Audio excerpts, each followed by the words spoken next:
إن الحمد لله نحمده ونستعينه ونستغفره ونعوذ بالله من شرور أنفسنا وسيئات أعمالنا من يهدي الله فلا مضل له ومن يضلل فلا هادي له وأشهد أن لا إله إلا الله وحده لا شريك له وأشهد أن محمدا عبده ورسوله أما بعد فإن أصدق الكلام كتاب الله وخير الهدي هدي محمد صلى الله عليه وآله وسلم وشر الأمور محدثاتها وكل محدثة بدعة وكل بدعة ضلالة وكل ضلالة في النار.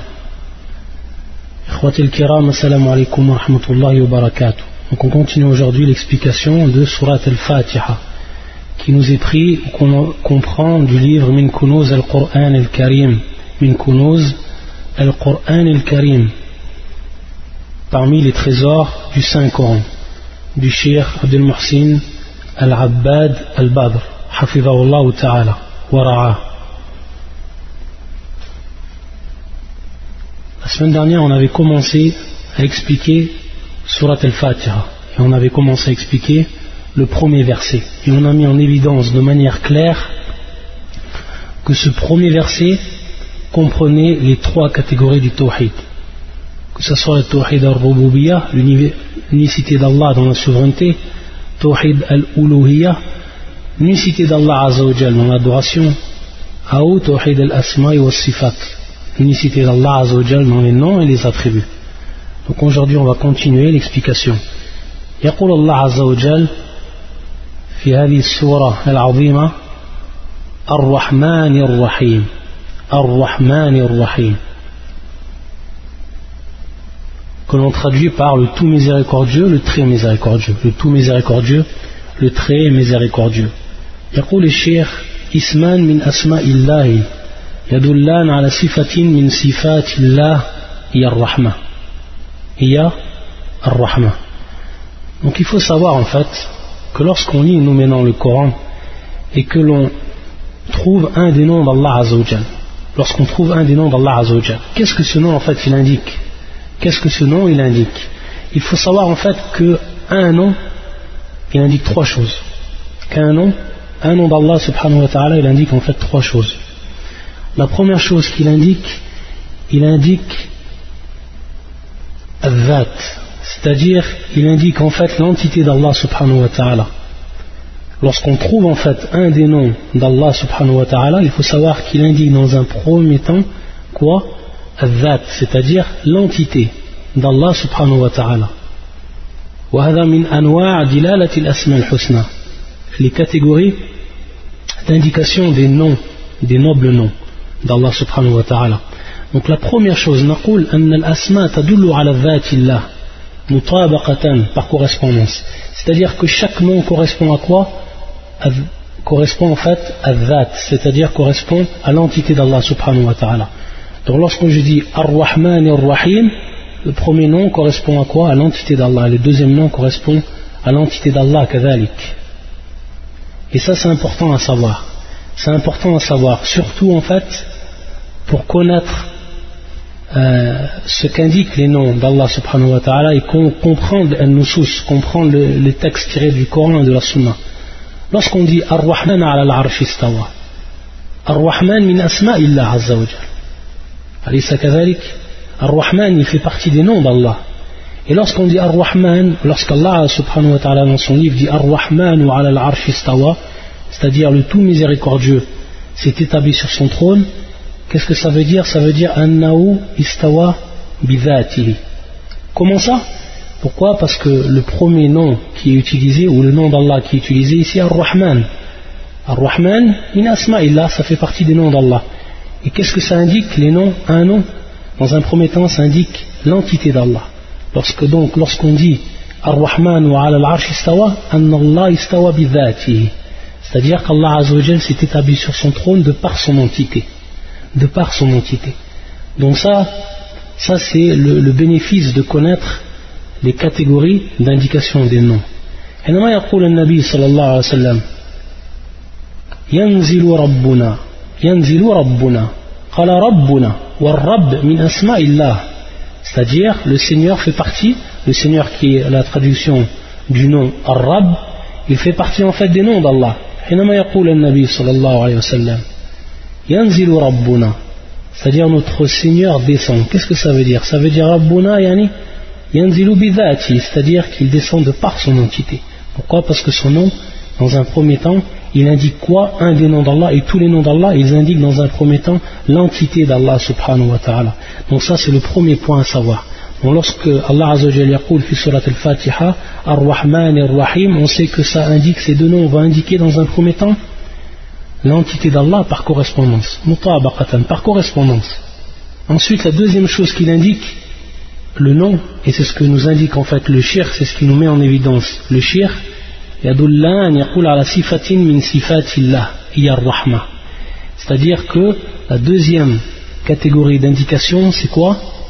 C'est que le nom il indique l'attribut, c'est que le nom il indique l'attribut, chaque nom va indiquer un attribut, ça c'est automatique, et non l'inverse bien sûr, et non l'inverse. Ala kulli hal, chaque nom indique un attribut. Ici on a quoi comme nom? Ar-Rahman, Ar-Rahim, qu'on traduit par le tout miséricordieux, le très miséricordieux. Donc il est le miséricordieux subhanahu wa ta'ala. Donc ça indique quoi? Ça indique, ça c'est la deuxième catégorie, ça va indiquer en fait as-sifatul mushtaqqa, c'est-à-dire le nom qui est extrait directement, ou l'attribut qui est extrait directement de ce nom, et qui est quoi? Ici qui est la miséricorde. La miséricorde qui est l'attribut bien sûr du miséricordieux. Si on aurait dit Al-Alim, on aurait dit le savant, alors ça aurait été la science. Si on aurait dit Al-Qadir, alors ça aurait été Al-Qudra, c'est-à-dire on aurait dit le tout puissant ou le tout capable, alors on aurait dit la capacité ou la puissance, etc. Donc ça c'est ce que nous informe le shir, rahmatullah alayh, c'est que ça indique en fait la miséricorde. Ça c'est la deuxième catégorie. Et à titre de complément, il y a une troisième catégorie, c'est-à-dire que le nom également va indiquer d'autres attributs mais qui ne sont pas extraits de manière directe de ce même nom. Qu'on prend le cas par exemple ici Ar-Rahman, qu'est-ce qu'il va indiquer ce nom? Il va indiquer également un autre sifa. Quel est ce sifa? C'est Al-Haya, c'est-à-dire la vie. Automatiquement si Allah Azza wa Jalla il est miséricordieux, il est tout miséricordieux, il est très miséricordieux, automatiquement avant cela il a l'attribut de la vie. Automatiquement c'est quelque chose que l'on déduit par implication, etc. C'est-à-dire qu'on peut en fait déduire par implication d'autres attributs que l'on va en fait comprendre suivant la signification de ce nom même. Taïb. Donc ici, nous ce qui nous intéresse, et d'après ce que nous dit le shir, c'est que ça, c'est qu'il indique en fait un attribut. C'est-à-dire ces deux noms vont indiquer un attribut. Pourquoi? Parce qu'Ar-Rahman, Ar-Rahim, ils vont en fait avoir la même source, et qui est ici l'attribut Ar-Rahma, l'attribut Ar-Rahma qui est la miséricorde. Taïb. Et ça, bien sûr, c'est par inclusion. C'est-à-dire lorsqu'on dit par inclusion, tabammunan, par inclusion, ça veut dire tout simplement que ce nom-là, il inclut un attribut. Que ce nom-là, il inclut directement un attribut, et l'attribut qu'il inclut, c'est quoi? C'est la miséricorde. Et ça, c'est quelque chose qu'il faut bien connaître et bien comprendre au niveau du tawhid al-asma wa sifat, au niveau de l'unicité d'Allah dans ses noms, ses attributs. Et comprendre les noms et les attributs, c'est une méthodologie à avoir pour comprendre en fait les noms et les attributs, et pour comprendre en fait aussi également comment lire le Coran, sachant que le Coran comprend beaucoup de noms et beaucoup d'attributs.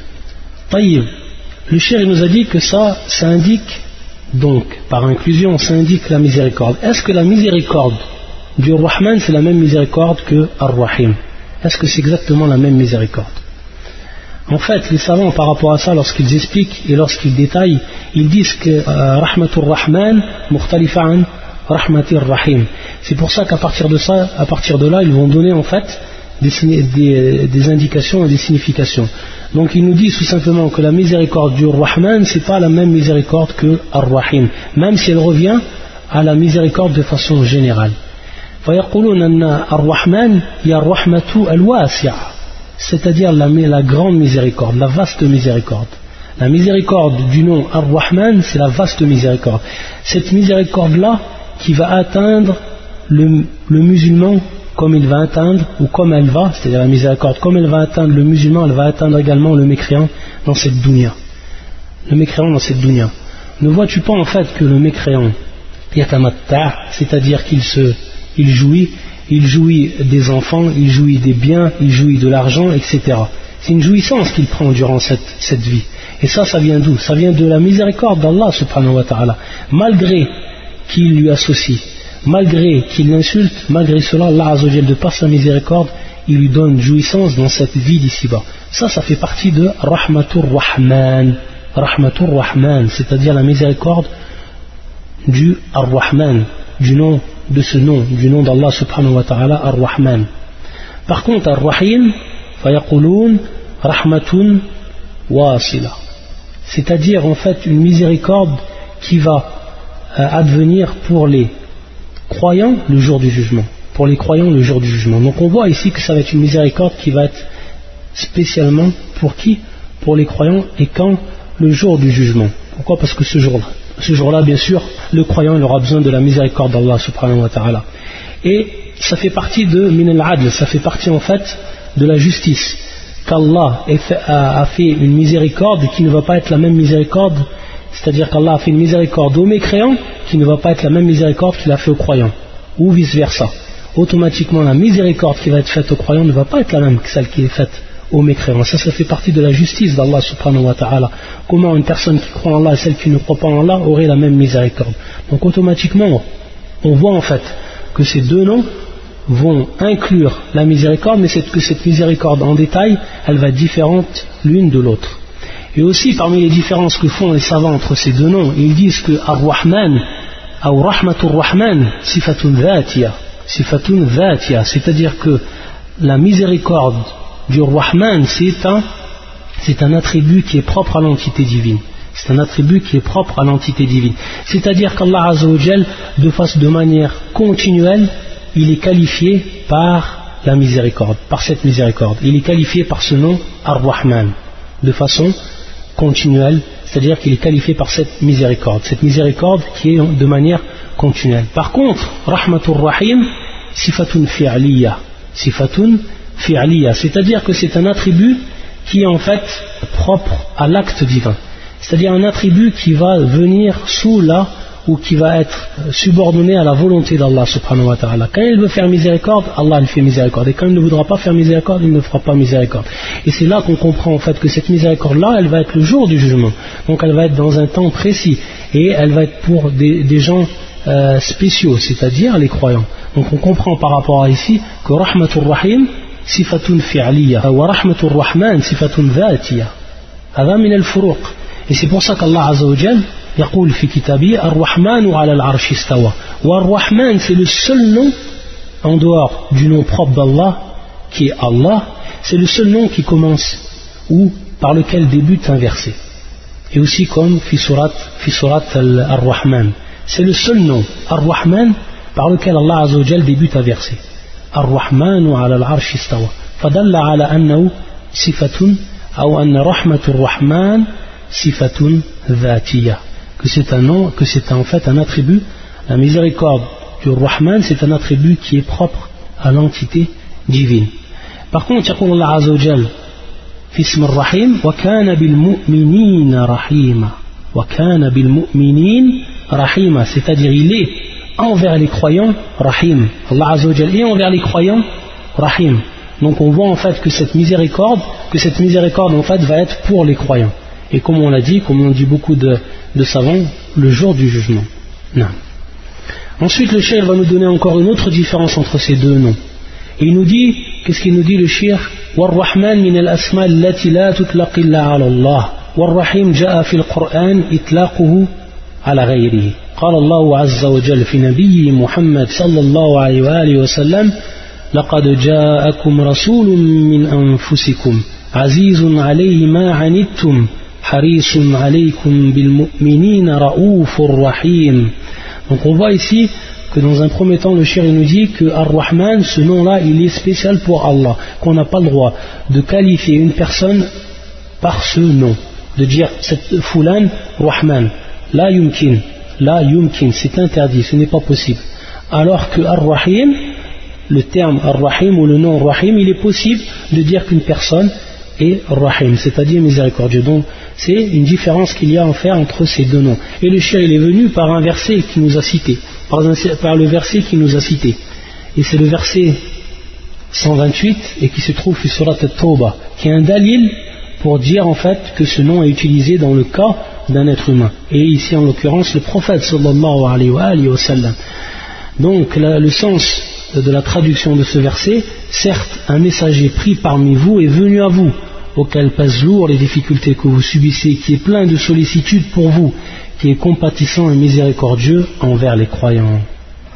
Et miséricordieux envers les croyants. Bil mu'minina ra'ufur rahim. Ça c'est les attributs qu'a donné à son prophète Allah subhanahu wa ta'ala, qu'a donné Allah à son prophète. Donc voilà pour ce qui est le verset Ar-Rahman Ar-Rahim. Et bien entendu, on s'aperçoit encore une autre fois qu'ici, Ithbat Tawhid al-Asma wa Sifat. C'est-à-dire que dans ce verset, il y a en fait quoi? Il y a en fait l'attestation de l'unicité d'Allah Azza wa Jalla dans ses noms et ses attributs. Ensuite, يقول الله سبحانه وتعالى مالك يوم الدين مالك يوم الدين. يقول الشيخ يدل على توحيد الربوبية والله سبحانه وتعالى رب كل شيء ومليكه له ملك السماوات والأرض وما بينهما ومالك الدنيا والآخرة. C'est-à-dire ici qu'Allah Azza wa Jalla nous dit maître du jour de la rétribution, c'est-à-dire مالك يوم الدين. Donc en fait le jour de la rétribution va être ici annexé au maître, c'est-à-dire qu'il est ce jour-là le maître, Allah subhanahu wa ta'ala. Est-ce qu'il est le maître aussi fi dunya? Tab'an. Allah Azza wa Jalla il est le maître dans cette dunya, c'est à lui qu'appartient en fait la royauté, que ce soit dans cette dunya ou dans fil akhirah. Simplement pourquoi en fait Allah subhanahu wa ta'ala a spécifié ce jour-là en disant qu'il est le maître. Yani qala maliki yawmiddin. Il n'a pas dit maliki yawmiddin wa ad-dunya. Qala maliki yawmiddin. Tout simplement al-hikmatu fi dhalik, c'est-à-dire la sagesse dans cela, c'est que dans cette dunya, comme nous l'explique le shir, c'est que dans cette dunya en fait, il y a des gens qui se prennent pour des maîtres absolus. Et que certaines personnes qui les suivent les prennent pour telles. Et ça c'est du zulm, ça c'est de l'injustice. Par contre ça existe durant cette vie, durant cette dunya. Alors que dans l'au-delà, Yawmuddin, le jour de la résurrection, ça n'existera pas, impossible. C'est-à-dire que ce jour-là, comme يقول الشيخ في ذلك اليوم يخضع الجميع لرب العالمين بخلاف الدنيا. C'est-à-dire que durant ce jour-là, le jour du jugement, tous se soumettront et tous seront humiliés devant Allah subhanahu wa ta'ala sans exception. Et personne ne pourra faire apparaître en fait ce zulm qu'ils ont fait apparaître, cette injustice qu'ils ont fait apparaître durant la vie d'ici-bas. Donc c'est pour ça que Allah Azza wa Jalla qala huna maliki yawmiddin, qu'il a spécifié qu'il est le maître le jour de la rétribution. Le jour de la rétribution. Yawmiddin. Et c'est pour ça qu'on trouve dans cette vie d'ici-bas, il nous donne un exemple. Il nous a donné un exemple. L'exemple de qui? De celui qui a dit Ana rabbukumul a'la, Allah musta'an. Qala hadha ar-rajul Ana rabbukumul a'la. Il a dit je suis votre Seigneur le Très-Haut. Qui c'est qui a dit ça? Pharaon, qui est arrivé à un point de dire qu'il est le Seigneur le Très-Haut, qu'il est le Seigneur le Très-Haut. Il a dit ça amam al-mala, c'est-à-dire devant l'assemblée. Wa yaqul kadhalik ya ayyuhal mala'u ma 'alimtu lakum min ilahin ghayri.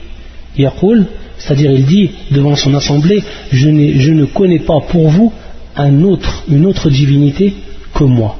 Je ne connais pas pour vous une autre divinité pour moi. La personne qui s'est pris pour une divinité, la personne qui s'est pris pour un Seigneur, alors qu'Allah Azza wa Jalla l'a enfoui sous la mer, subhanahu wa ta'ala, pour lui montrer en fait la puissance, subhanahu wa ta'ala, qu'il détient, subhanahu wa ta'ala. Donc dans cette vie d'ici-bas, on voit ces gens-là qui apparaissent et qui se prennent en fait pour des maîtres absolus, alors que fil akhirah, ça c'est une chose qui sera impossible. C'est une chose qui sera impossible.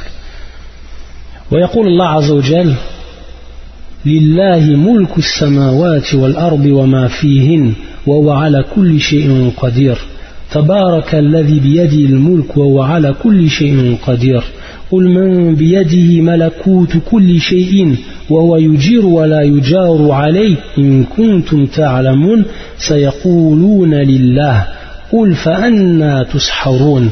Donc dans ces versets, Allah Azza wa Jalla nous met en évidence sa royauté subhanahu wa ta'ala. Il nous met en évidence de façon claire et nette sa royauté.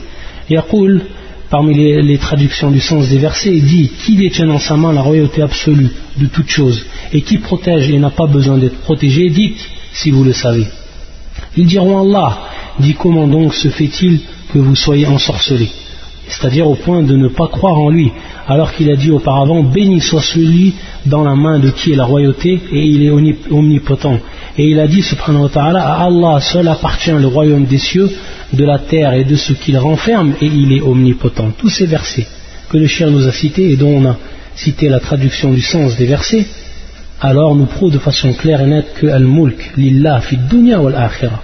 Al-mulk lillahi fi dunya wal akhirah, c'est-à-dire que la royauté d'Allah Azza wa Jal, elle est pour lui uniquement, dans cette vie d'ici-bas et dans l'au-delà. Et ce mulk que les gens ont, ada mulk ou nisbi, c'est-à-dire en fait que la royauté à qui appartient ou la royauté qu'ont certaines personnes, ce n'est qu'une royauté en fait qui est relative et qui n'est pas absolue, relative. C'est-à-dire que cette royauté, Allah Azza wa Jal huwa alladhi yudabbir al-amr fawqa, c'est-à-dire que c'est Allah Azza wa Jal qui lui yudabbir, c'est-à-dire que c'est lui qui gère toute chose et que rien en fait ne peut sortir de son mulk et que rien ne peut arriver à cette personne, à la royauté qu'il lui a donnée sans l'accord d'Allah Azza wa Jal. Et il le prend comme il l'a donné, il peut reprendre sa royauté comme il l'a donné, subhanahu wa ta'ala. Ensuite, يقول Allah Azza wa Jal, إياك نعبد وإياك نستعين, إياك نعبد وإياك نستعين. C'est toi seul que nous adorons et c'est toi seul dont nous implorons secours, Ayatun azima, ça c'est un verset encore qui est exceptionnel et grandiose. يقول الشيخ يدل على توحيد الألوهية وتقديم المفعول على الفاعلين أو عفوا على الفعلين يدل على الحصر، على الفعلين يدل على الحصر، وأن العبادة لا تكون إلا لله، وأن الاستعانة فيما لا يقدر عليه إلا الله لا تكون إلا بالله. والجملة الأولى تدل على أن المسلم يأتي بعبادته خالصة لوجه الله مع موافقتها لسنة رسول الله صلى الله عليه وسلم. والجملة الثانية تدل على أن المسلم لا يستعين في أمور الدين ودنياه إلا بالله عز وجل. Il nous dit tout simplement le cheikh que ce verset nous indique l'unicité d'Allah Azza wa Jal dans l'adoration. Tawhid al-uluhiyya ou tawhid al-ibada, comme on l'a vu, ces deux termes qui sont employés. Il faut savoir en fait au niveau de la langue arabe qu'il y a des règles bien sûr.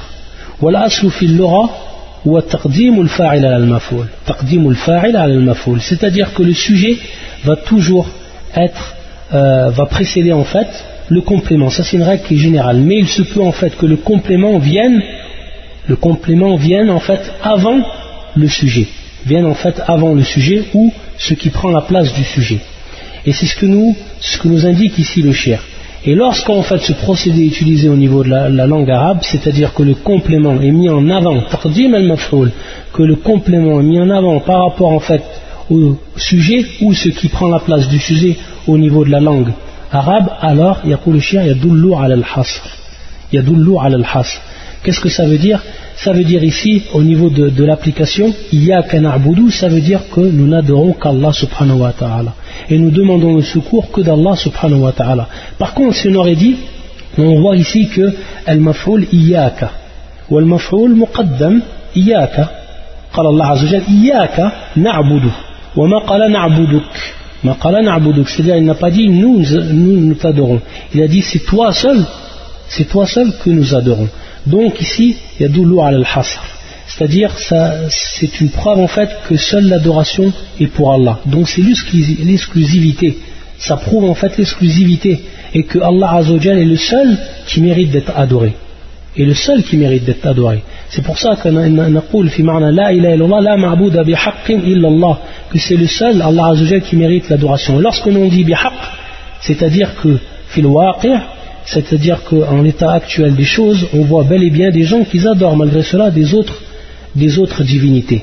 ذلك بأن الله هو الحق وما يدعون من دونه هو الباطل. Donc ça c'est une preuve que toute adoration faite pour autre qu'Allah هذا باطل, et que toute adoration pour Allah Azza wa Jalla هذا هو الحق. Cela est la vérité. لا معبود بحق أو حقا إلا الله. إياك نعبد, إياك نعبد, c'est toi seul dont nous adorons. Et donc c'est toi seul qui mérite l'adoration. وإياك نستعين, le même procédé est utilisé ici, c'est-à-dire qu'on a fait devancer le complément sur ce qui prend la place du sujet. Et donc en fait ici yadullu ala al-hasr, c'est-à-dire ça nous indique l'exclusivité et que seul Allah Azza wa Jalla est celui dont nous demandons le secours. Donc en fait ici il nous dit le shir que dans un premier temps, la première phrase iyyaka na'budu, dans cette première phrase qu'est-ce que nous avons, nous avons en fait la preuve que le musulman, le véritable croyant, c'est celui qui vient en fait avec une adoration qui est pure pour Allah subhanahu wa ta'ala. ويقول الشيخ مع موافقتها لسنة رسول الله صلى الله عليه وسلم. Bien sûr, en plus que cette adoration comprenne une pureté ou une sincérité dans l'intention qui est al-ikhlas, il faut en plus que là, bien sûr, qu'elle soit comme le shir مع موافقتها, c'est-à-dire le muwafaqa, ou ce qu'on appelle aussi le mutaba'a au niveau du shara, c'est-à-dire qu'il faut que ça soit en conformité avec la sunna du prophète sallallahu alayhi wa sallam. Donc on n'a pas le droit d'adorer Allah Azza wa Jal avec ce qu'il n'a pas légiféré, c'est-à-dire avec al-bid'a, c'est-à-dire avec l'innovation. Ça nous est interdit. Donc ça c'est les deux, bien sûr, comme vous savez tous, c'est les deux conditions d'acceptation de quoi? De l'adoration. Qu'elle soit lillahi khalisa, c'est-à-dire qu'elle soit pour Allah Azza wa Jal purement, et en plus qu'elle soit en conformité avec la sunna du prophète sallallahu alayhi wa sallam. Donc iyyaka na'budu wa iyyaka nasta'in. Donc al-ibada, le shir bien sûr nous a pas donné ici la définition, mais la définition qui est donnée et qui est l'une des définitions la plus connues et qu'on a répétée plusieurs fois, c'est celle qui est donnée par Cheikh al-Islam ibn Taymiyyah rahmatullah alayh. فيقول العبادة اسم جامع لكل ما يحب الله ويرضاه من قول وفعل أو من أقوال وأفعال ظاهرة وباطنة, c'est-à-dire que c'est un nom qui englobe tout ce qu'Allah Azza wa Jalla aime et il agrée, que ce soit des actes ou des paroles, et que ces actes et ces paroles soient apparentes ou soient cachées, qu'elles soient apparentes ou soient cachées. Ça c'est la meilleure définition qui a été donnée par un des savants qui est Cheikh al-Islam ibn Taymiyyah. Cette définition que l'on trouve fi kitab al-ubudiyya. Ça c'est l'adoration. Iyyaka na'budu wa iyyaka nasta'in.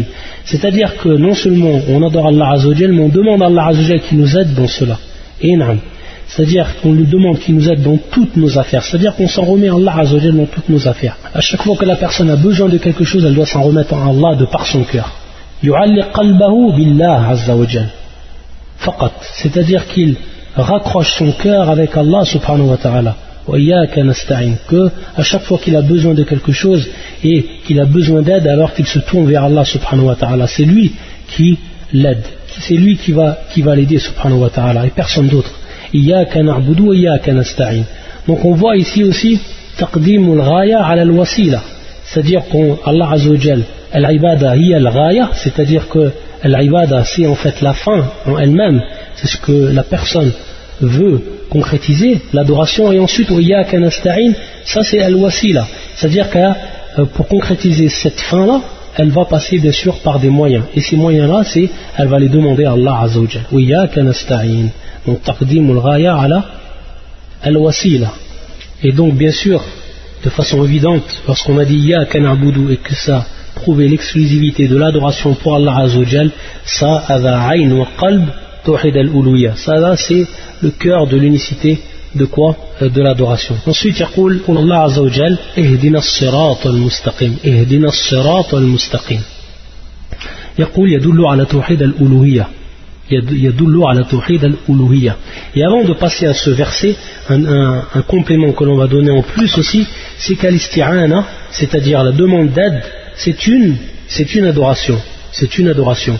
Donc aussi, ici on voit en fait que dans un premier temps, Allah Azza wa Jal nous a cité ce qui est général, un am, wa hiya al-ibada, c'est-à-dire l'adoration d'Allah Azza wa Jal. Ensuite, il nous a cité ce qui est plus ou ce qui est spécifique, et qui est l'isti'ana. Donc, al-isti'anatu min al-ibada, c'est-à-dire demander l'aide à Allah Azzawajal, fait partie de l'adoration. Si elle fait partie de l'adoration, donc on voit ici qu'il y a la spécificité qui a été citée après quoi? Après la généralité. Après la généralité. Iyyaka na'budu wa iyyaka nasta'in. Et le deuxième complément que l'on donne aussi, c'est qu'al-isti'ana, elle est permise. C'est-à-dire demander de l'aide, elle est permise envers la personne. C'est-à-dire qu'on a le droit de demander l'aide à la personne également. Mais bishartain, c'est-à-dire avec deux conditions. Dans un premier temps, que cette personne-là soit vivante. Donc on n'a pas le droit de demander l'aide à une personne qui est morte. Ça c'est impossible. Parce que al-mayyit la yaqdir ala shay, abadan. La yaqdir ala shay al-mayyit. C'est-à-dire que le mort ne peut faire quoi que ce soit. Il n'a pas la capacité de faire quelque chose. Donc c'est demander en fait à quelqu'un de faire ce qu'il n'est pas capable de faire. Donc il faut que la personne dans un premier temps soit vivante. Et la deuxième condition, qu'elle soit capable de faire ce qui lui est demandé. Qu'elle soit capable de faire ce qui lui est demandé. Ça c'est la deuxième condition. Donc on n'a pas le droit de demander à une personne qui est vivante ce qu'elle ne peut faire. Comme par exemple lui demander de faire tomber la pluie. Comme lui demander d'avoir un enfant. Comme lui demander ar-rizq, yani la pourvoyance, etc. Toutes ces choses-là, ce sont des choses que l'on demande. La yaqdiru alayhi illa Allah Azzawajal. C'est-à-dire que seul Allah Azzawajal est capable de faire ces choses-là. De nous faire tomber la pluie, de nous donner notre pourvoyance et aussi de quoi? De nous donner des enfants, etc.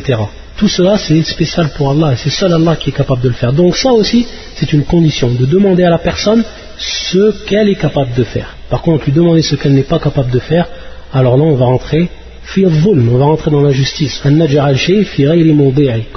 mette une chose dans ce qui n'est pas son emplacement. Ici c'est talab al-awn, c'est-à-dire al-isti'ana, demander l'aide. Ensuite, yaqul Allah Azza wa Jal, ihdina as-sirat al-mustaqim, c'est-à-dire guide-nous dans le droit chemin. Yaqul al-shaykh yadullu ala tawhid al-uluhiyya kadhalik, c'est-à-dire que ce verset prouve aussi, nous indique l'unicité d'Allah dans l'adoration. Pourquoi?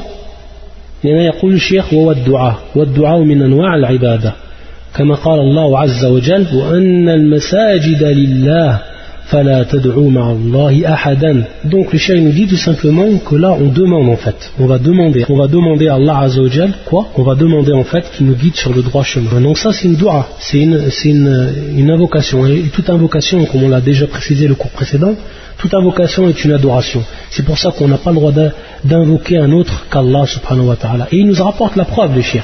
Yaqul, en récitant le verset, wa anna al-masajida lillah, c'est-à-dire que les mosquées sont pour Allah. Les mosquées sont pour Allah.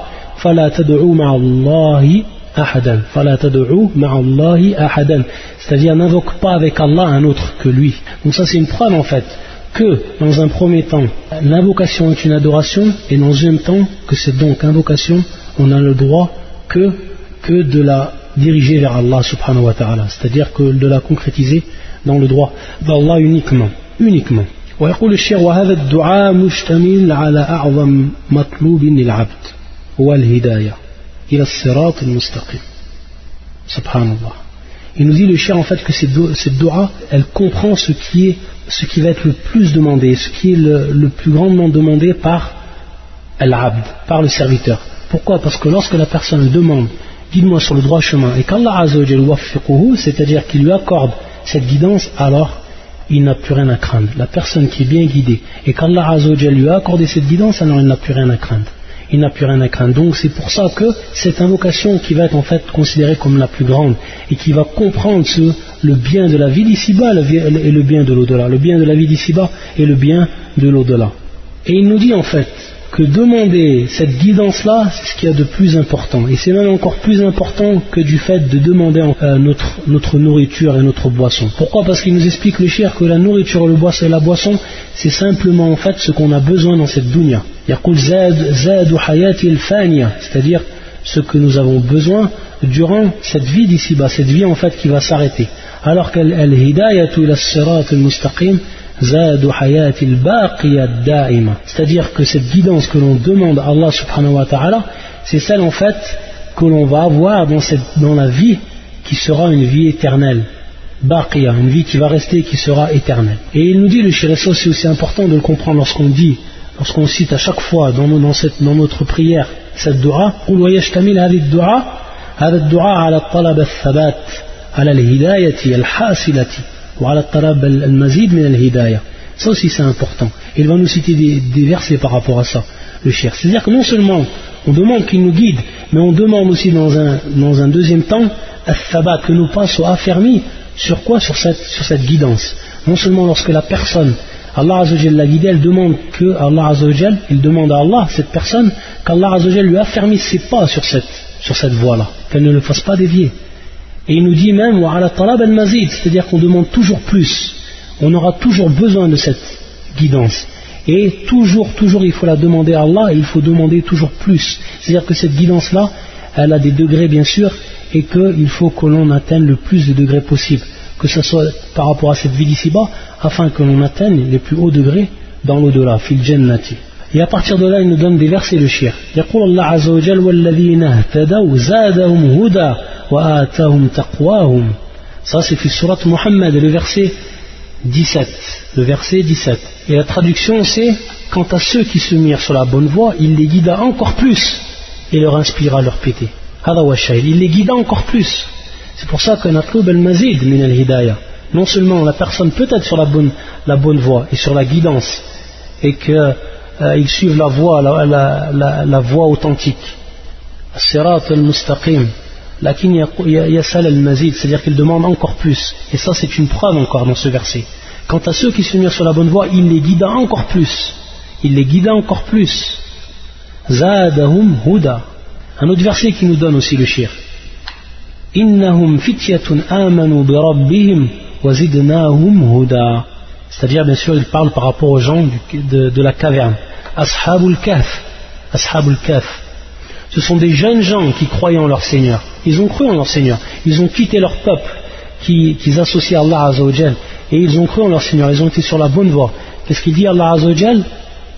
En informant son prophète, ce sont des jeunes gens qui croyaient en leur Seigneur, et nous leur avons accordé les plus grands moyens de se diriger dans la bonne voie. De se diriger dans la bonne voie. Et yaqul Allah Azzawajal wa yazidu Allahu alladhina ihtadaw huda. Ça c'est encore une preuve. Allah accroît la rectitude de ceux qui suivent le bon chemin. Allah accroît la rectitude de ceux qui suivent le bon chemin. Donc non seulement quand on demande al-hidayah, on demande l'origine de cette guidance, mais on demande aussi al-mazid, on demande toujours plus sur cette guidance-là. Et aussi il faut savoir qu'al-hidayah ici, naqul ihdina as-sirat al-mustaqim. Et en fait il faut savoir qu'au niveau de al-hidayah, c'est-à-dire au niveau de la guidance, il y a en fait deux catégories. Et la première catégorie c'est ce qu'on appelle al-hidayatu tawfiqiyya. Tawfiq min Allah azza wa jal. Hadi al-hidayatu tawfiqiyya. Ça c'est la première catégorie de la guidance. Et cette guidance-là, c'est Allah azza wa jal qui la donne. C'est Allah azza wa jal qui la donne. Et la deuxième catégorie, c'est ce qu'on appelle al-hidayatu al-irshadiyya. Al-hidayatu al-irshadiyya. Et cette deuxième guidance, c'est une guidance qui appartient à Allah également, mais aussi qui appartient en fait également aux hommes et aux prophètes et à tous ceux qui montrent en fait la bonne voie. Donc c'est pour ça qu'on dit hidayatun irshadiyya. Eux simplement en fait les prophètes, qu'est-ce qu'ils font? Ils nous ont montré le bon chemin. Donc le fait qu'ils nous ont montré le bon chemin, ils nous ont en fait guidés sur cette voie-là. De par quoi? De par le fait qu'ils nous ont montré, qu'ils nous ont indiqué le bon chemin. Donc ça c'est du irshad, ce qu'on appelle l'irshad. Et ça c'est aussi une forme et une catégorie de la guidance. Par contre, al-hidayatu tawfiqiyya hada biyadillahi azza wa jal. C'est-à-dire que la guidance qu'Allah azza wa jal octroie à la personne, alors celle-là, elle appartient uniquement à Allah azza wa jal. Et seul Allah azza wa jal, il est capable et il a le pouvoir de guider ses serviteurs, contrairement à l'homme, qu'il que soit, même que ce soit le prophète. Innaka la tahdi man ahbabta walakin Allah yahdi man yasha. Il le dit ça, Allah le dit à son prophète, tu ne guides pas celui dont tu aimes, mais Allah guide qui il veut.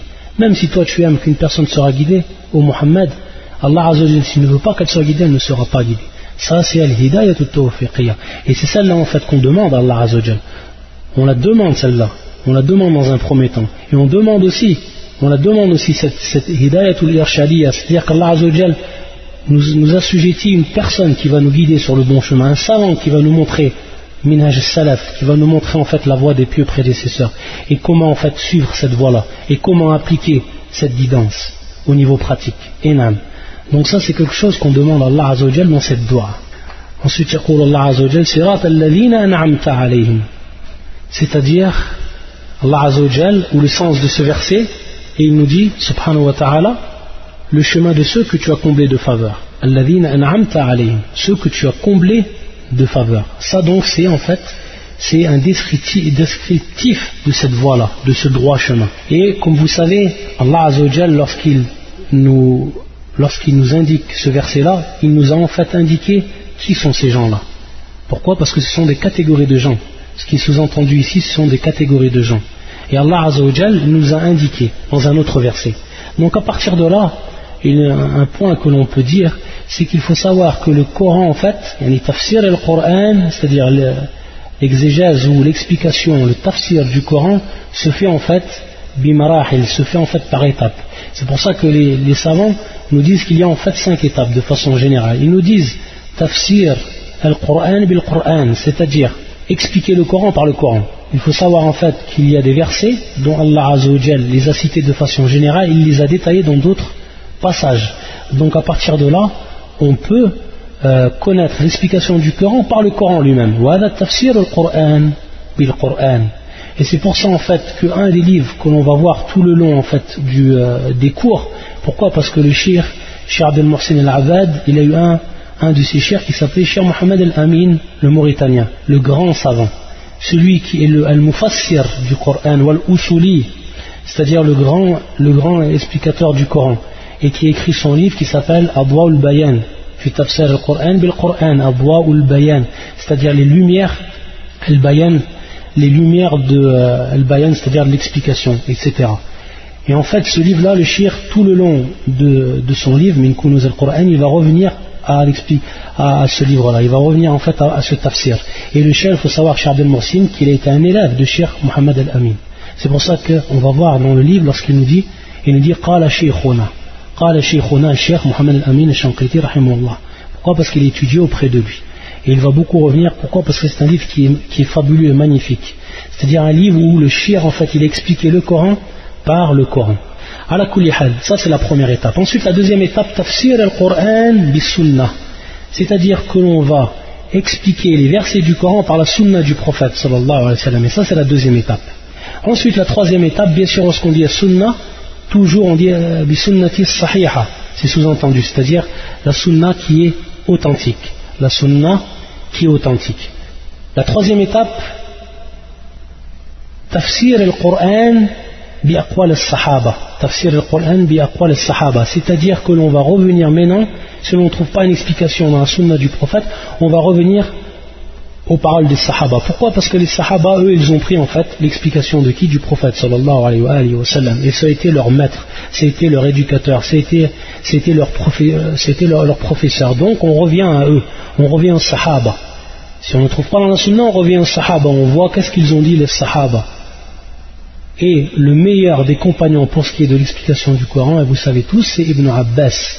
لدعاء النبي صلى الله عليه وسلم له اللهم علمه التأويل وفقهه في الدين, c'est-à-dire اللهم علمه التأويل, التأويل qui est tafsir au niveau de la langue arabe. Asl al-ta'wil c'est al-tafsir, c'est-à-dire lorsqu'on dit al-ta'wil ça veut dire en fait l'explication. Al-ta'wil ça veut dire l'explication, et c'est en fait le tafsir. Et c'est ce que la parole ou le mot qu'a employé le prophète sallallahu alayhi wa sallam lorsqu'il a demandé à Allah Azza wa Jal qui lui enseigne le tafsir. Et bien sûr al-ta'wil, tafsir al-Qur'an. Et il est devenu, Ibn Abbas, l'un des plus grands compagnons pour ce qui est de l'explication du Coran. Si ensuite on ne trouve pas des paroles des compagnons, là on revient à la aqwal al-tabi'in, c'est-à-dire on revient à ceux qui ont appris chez les compagnons, à ceux qui ont appris chez les compagnons, c'est-à-dire les adeptes, les disciples du compagnon. Et ça c'est la quatrième étape. Tafsir al-Qur'an bi aqwal al-tabi'in. Pourquoi? Parce que les tabi'in, ils ont pris de qui? Ils ont pris des sahaba. Et les sahaba, ils ont pris du prophète sallallahu alayhi wa sallam.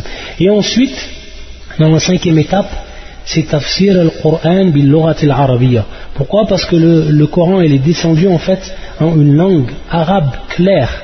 Et donc, on va comprendre les versets, on va comprendre beaucoup de versets en passant tout simplement par la langue arabe. D'où on voit encore l'importance de connaître la langue arabe et d'apprendre la langue arabe.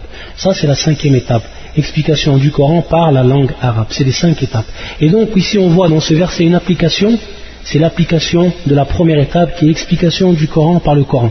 يقول الله عز وجل ومن يطع الله والرسول فأولئك مع الذين أنعم الله عليهم من النبيين والصديقين والشهداء والصالحين وحسن أولئك رفيقا. يقول الله عز وجل, le sens de ce verset, quiconque obéit à Allah et au messager. ومن يطع الله والرسول, ceux-là seront avec ce qu'Allah a comblé de ses bienfaits. فَأُولَٰئِكَ مَعَ الَّذِينَ أَنْعَمَ اللَّهُ عَلَيْهِمْ. Et non, qu'est-ce qu'on a demandé? Qu'est-ce qu'on a demandé à Allah Azza wa Jal qui nous guide sur la voie de ceux qu'il a comblés de ses bienfaits. Naam, avec ceux qu'Allah a comblés de ses bienfaits. Et à partir de là, Allah Azza wa Jal, il va donner les 4 catégories. مَعَ الَّذِينَ أَنْعَمَ اللَّهُ عَلَيْهِمْ مِنَ النَّبِيِّينَ, des prophètes, c'est-à-dire parmi les prophètes. وَالصِّدِّيقِينَ, les véridiques, washuhada, les martyrs, wassalihin, les vertueux. Et quel compagnon que cela, et quel compagnon que cela. Wahasuna ulaika rafiqa. Donc c'est cela qu'Allah Azza wa Jal, il les a comblés de ses bienfaits. Les prophètes, les véridiques, les martyrs et les vertueux. Et ensuite, yaqul Allah Azza wa Jal, ghayril maghdubi alayhim wa laddallin, c'est-à-dire non pas de ceux qui ont encouru ta colère ni des égarés. Non pas de ceux qui ont encouru ta colère, ni des égarés. Comment on va savoir maintenant que c'est ceux qui ont en fait encouru la colère d'Allah Azza wa Jal et ceux qui sont égarés? En revenant au Coran, c'est-à-dire en revenant aussi au Coran et en revenant aussi à la sunna du prophète. En revenant à la sunna du prophète, sachant en fait que le prophète sallallahu alayhi wa sallam nous a indiqué qui sont ces gens-là. Et donc parmi ces gens-là, non pas de ceux qui ont encouru ta colère, ceux qui ont encouru la colère, al-marboub alayhim, et on voit ici que ce sont en fait les juifs. Ce sont les juifs. Ça c'est ce que le prophète sallallahu alayhi wa sallam nous a indiqué. Et le shir, en rapportant bien sûr une parole de shir Muhammad al-Amin dans son livre Abwa al-Bayan, il va nous rapporter en fait sifat, c'est-à-dire il va nous rapporter les particularités des juifs. Donc, lorsqu'il nous dit al-marboub alayhim, il va rapporter d'autres versets. Parmi les versets qu'il rapporte, faba'u bi ghadabin ala ghadab.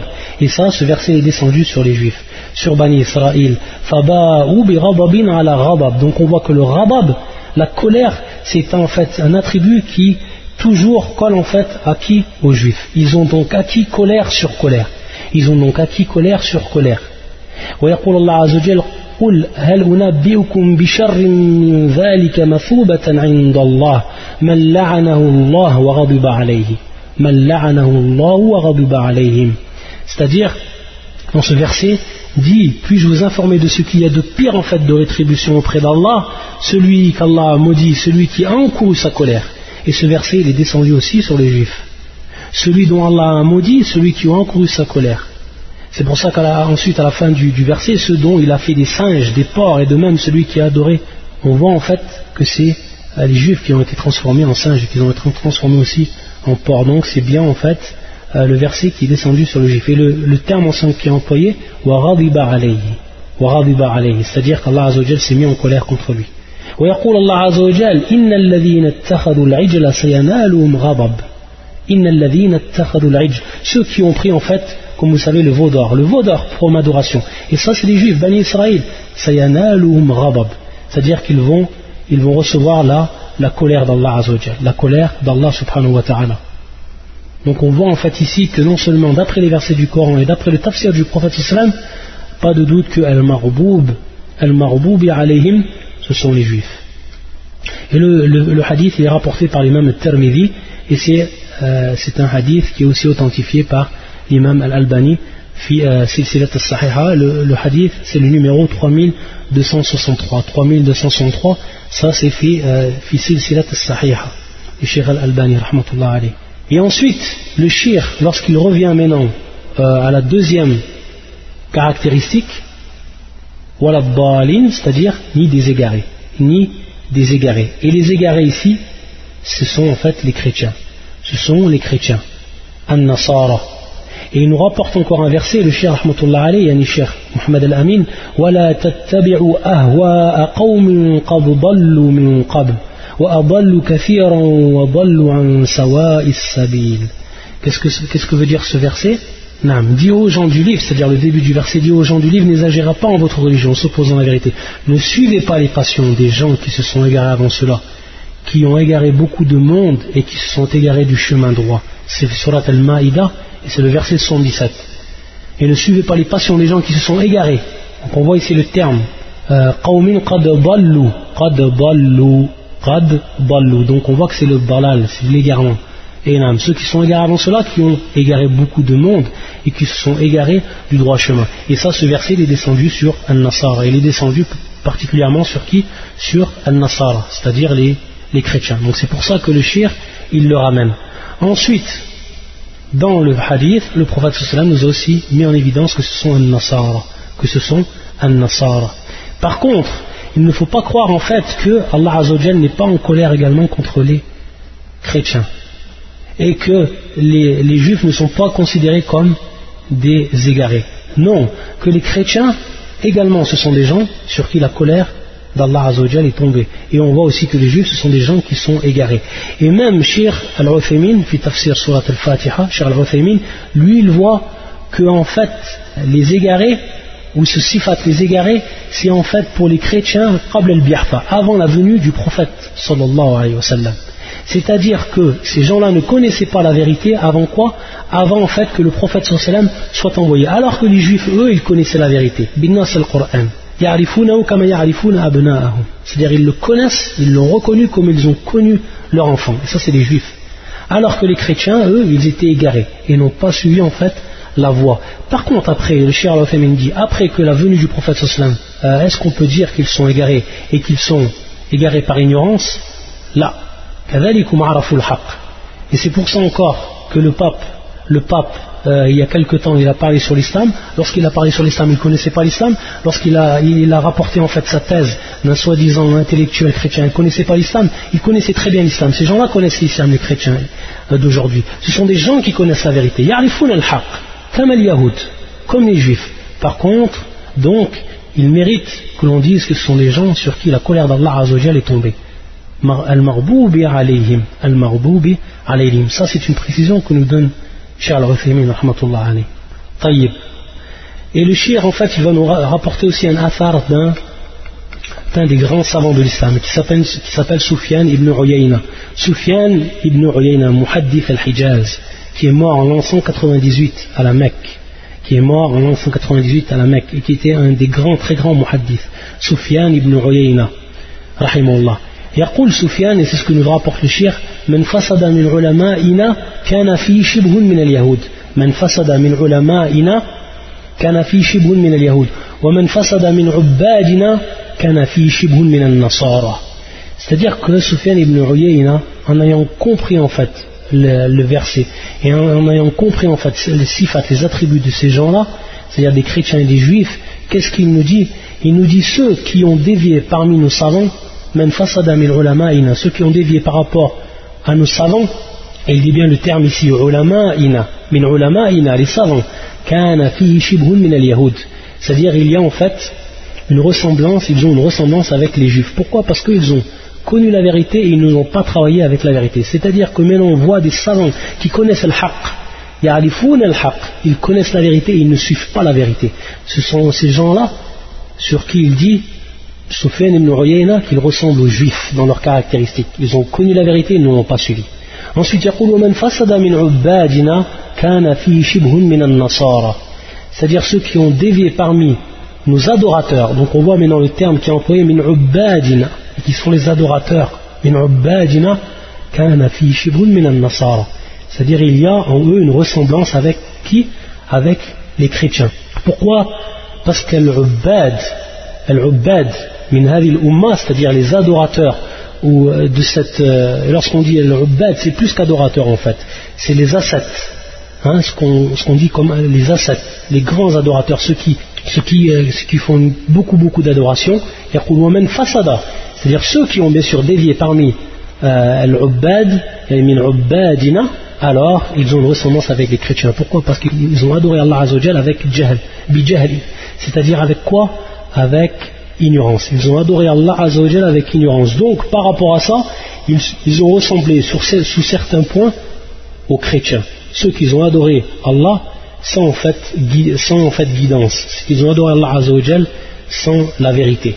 Et ce sont des gens aussi qui sont égarés. Et ça c'est pareil en fait pour min ubbadina. Et lorsqu'on dit l'ubbad, bien sûr il rentre aussi également soufis, c'est-à-dire les soufis, ceux qui ont adoré Allah Azza wa Jal par des voies qui ne sont pas de la voie prophétique, qui ne sont pas de la voie prophétique. Ils sont donc ceux qui ont dévié par rapport à cela, alors ils ont aussi une ressemblance avec qui? Avec les chrétiens. Ils ont une ressemblance avec les chrétiens. Et par rapport à ça, il faut comprendre que en fait la détérioration de la religion advient en fait de deux sources principales. La première source c'est en fait l'innovation et ce qu'on appelle aussi l'innovation et aussi l'ambiguïté. C'est-à-dire al-bid'a ou al-bid'a ou al-shubuhat. Al-bid'a ou al-shubuhat. Et ça c'est une des grandes maladies du cœur. Ça c'est une des grandes maladies du cœur. Al-bid'a ou al-shubuhat. C'est-à-dire les innovations et les ambiguïtés. Les innovations et les ambiguïtés. Et en fait elles vont mettre place, ces innovations, ces ambiguïtés, elles vont mettre place à une croyance qui va être fausse. Une croyance qui va être fausse. Par rapport à ça, on voit en fait qu'il y a une ressemblance an-nasara, wa min an-nasara, c'est-à-dire avec les chrétiens. L'innovation, wa shubuhat, des gens qui sont remplis d'ambiguïté et qui ne connaissent pas la voie prophétique comme elle est, et qui sont tombés bien sûr dans l'innovation. Ça en fait c'est une des causes de la détérioration de la religion. Et la deuxième cause, c'est ici l'acte qui va être en fait contraire à la croyance authentique, même si la personne a une croyance qui est authentique, mais la perversité, c'est-à-dire al-fisqu fil amal, la perversité dans l'action, la passion, le fait de suivre la passion, ça va le faire dévier. Wa huna fi shibhun min al-yahud. Et c'est pour ça que Sufyan ibn Uyayna qala man fasada min ulama'ina, et c'est ce que l'on voit en fait chez des savants qui en fait, certains que l'on qualifie comme mufti al-fussaq, c'est-à-dire ceux qui donnent des fatwas aux pervers. Et donc on voit que ces gens-là, ils ont connu la vérité, mais ils ne l'ont pas appliquée. Pourquoi? De par leur perversité, de par leur perversité dans l'action, et par le fait qu'ils ont suivi la passion, ils ont délaissé al-haq. Et par rapport à ça, ils ont su, et ils n'ont pas suivi. Donc min huna, une ressemblance avec qui? Avec al-yahoud. Shibhun min al-yahoud, comme qala Sufyan ibn Uyayna. On va s'arrêter pour aujourd'hui, pour le cours, ça fait 1 heure maintenant, et on continuera, Inch'Allah, il reste très peu, il vous reste simplement certaines en fait fawaïd, certains bénéfices à donner encore par rapport à Surat al-Fatiha, et on commencera fi Surat al-Baqarah. La semaine prochaine, on continuera en fait, après avoir fini les derniers points, il y a certains points que l'on doit finir par rapport à ce que nous a dit le Cheikh dans son livre Min Kunuz al-Qur'an al-Karim, et ensuite on commencera Surat al-Baqarah. Et bien sûr, comme je vous ai dit, le Cheikh il prend en fait certains versets de Surat al-Baqarah, des versets où il a trouvé en fait des trésors de par l'explication, et il va nous en faire part, le Cheikh. Exactement, il y a en fait 22 passages, c'est-à-dire qu'on va étudier 22 passages de Surat al-Baqarah. Subhanakallahumma bihamdika ashhadu an la ilaha illa anta astaghfiruka wa atubu ilayk.